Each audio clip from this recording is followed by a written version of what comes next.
Good morning, it's Corrine.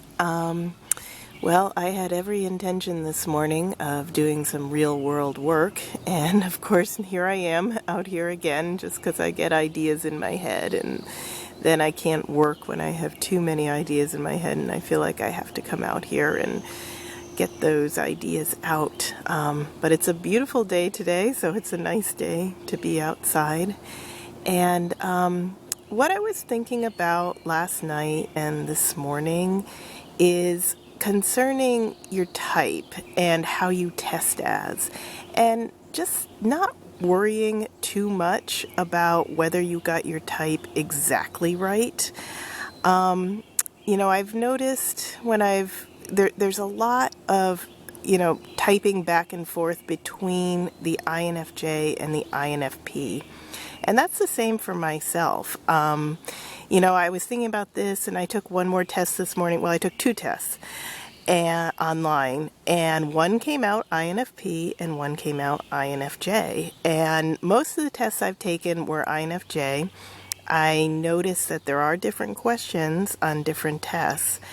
And I've decided I'm not going to worry about this too much because I feel very comfortable with the INFJ, and how I came to it, I mentioned before that I had found the highly sensitive person first and started studying HSP, started studying empath, and started noticing a lot of people talking about INFJ and not knowing what it is. Figured out it was the Myers-Briggs test, took the test, tested immediately as INFJ, and then started reading about INFJ. And when I read about INFJ, that was what really blew my mind, because it scared me. I mean, it literally scared me at how accurate it was about myself, because I always thought I was really weird and nobody knew anything about me. And it was really strange to read on these different descriptions, which were made up by these companies that work with corporations, as to how to figure out their employees, and what is the INFJ and how do they work, and reading this really scared me.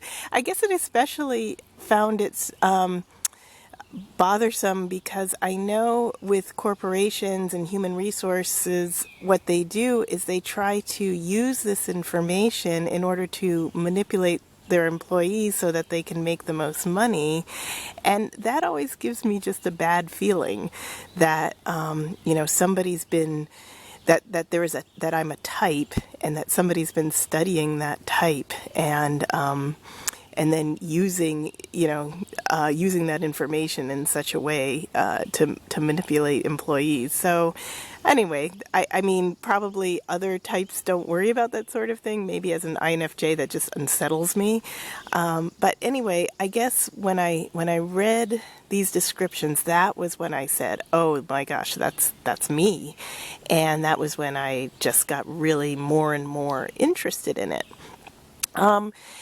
And the one seemed to either type or mistype, and I don't even know if it is a mistype, but I have other friends, who will type sometimes as INFP and sometimes as INFJ, which leads me to believe that these two personalities are really, really close together. And when you look at the functions, apparently they're opposite, which makes you scratch your head a bit, like, okay, well, why do people mistype that way then? And what I've decided is I'm just not going to spend too much time on that, because I'm not writing any sort of doctoral dissertation on Jungian philosophy, and and I think there are a lot of people out there with YouTube videos that really know a lot about this stuff, and it's worth looking at and researching if it interests you and if it helps you.